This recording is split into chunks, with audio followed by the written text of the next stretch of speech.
How do you humble a pick-me girl? I was walking home alone after a late-night meeting when I heard a man wolf whistle. Does a pretty thing like you like it from behind? He yelled. Luckily, I was on FaceTime with my best friend Annalise, so I wasn't scared until he started chasing me. Annalise, I'm going to run to the 24-hour pharmacy on 3rd Street. That's when I heard it. A guy flirting with her on the other side. So you're telling me you've never been to Mykonos? Never, Annalise giggled, but I've always wanted to go. The man behind me was maybe 20 feet away now. I could practically smell him. Annalise! I hissed, breaking into a run. Call 911. Hold on, she told me. Then she turned back to him. Sorry, my friend's being paranoid about some guy. I cut through an alley. A stupid move, but the pharmacy was right there, just across the street. The man followed, his breathing getting heavier. Come back here. I just want to talk. My hands were shaking so bad I could barely hold the phone. The pharmacy lights were on, but the doors were locked. My stomach dropped. Annalise, the pharmacy is closed. I need you to call someone now. Wow, you go to Greece every summer? She was saying. That must be incredible. I tried calling 911 myself while running, but my fingers were shaking too hard. Eventually the call went through, but immediately went to hold. Your wait time is approximately 12 minutes. 12 minutes. I might not have 12 seconds. Annalise! I screamed into the phone. He has a knife! Shouldn't you help your friend? The guy on Annalise's end said. Sounds like she's in trouble. Oh my gosh, you're so right, Annalise said, suddenly animated. I'm so sorry. That's so thoughtful of you to notice.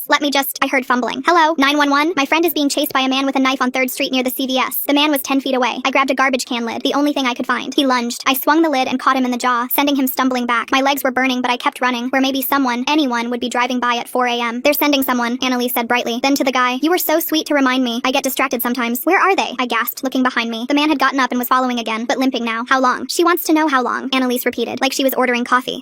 They said about 8 minutes. There's a big fire downtown, so the man grabbed my hair from behind, yanking me backward. The phone flew out of my hand, skittering across the pavement. I could hear Annalise's voice. So anyway, Mykonos, would you take someone with you? I bit the man's hand hard enough to taste blood. He cursed and let go. I dove for my phone, my knees scraping concrete. On the screen, I could see Annalise sitting at some bar, leaning toward this guy, twirling her hair around her finger. Tell them I'm on the corner of 3rd and Bryant, I screamed. The man grabbed my ankle. Did you hear that? The guy at the bar asked. Oh, she'll be fine. Annalise waved her hand dismissively. She gets anxious, so tell me more about your yacht. I managed to scramble into a 24-hour laundromat. The man was right there, pushing against the locked door. Please, I begged the woman. Call someone. Anyone. She fumbled for her phone, speaking rapid Spanish to someone. The man gave up pushing and started walking around, looking for another entrance. They're 2 minutes away, Annalise said suddenly. The police, I mean. Oh wow, is that a Rolex? 2 minutes. The back door was already splintering. It's a Patek Philippe, actually, the guy said. You have good taste. The door gave way. The man stepped through, his face completely calm now, almost serene. I backed against the washing machines, gripping a bottle of bleach someone had left behind. You shouldn't have run that far, he said with a grin. That's when we both heard it. Sirens. Annalise was still on speaker. Wow, Patek Philippe, that's even nicer than a Rolex, right? The man lunged. I threw the bleach in his face and ran, bursting out of the laundromat just as 2 police cars screeched up. The cops tackled him as he came out after me, his eyes streaming from the chemicals. The next morning, I went to Annalise's apartment. She answered the door in the guy's Michigan hoodie, looking confused about why I was there so early. I almost died last night. She rolled her eyes. You're being dramatic. The cops came, didn't they? That's when something inside me snapped. You want to know the truth? I asked. Men don't notice you because you're special. They notice you because you're easy to manipulate, because you'll literally let your best friend die for their attention. And when they realize you have nothing inside you except for desperation and a ran through coochie, they leave. I didn't realize it yet, but my comments had stung Annalise, and she wanted to use them to ruin everything I had. Full story on channel, link below.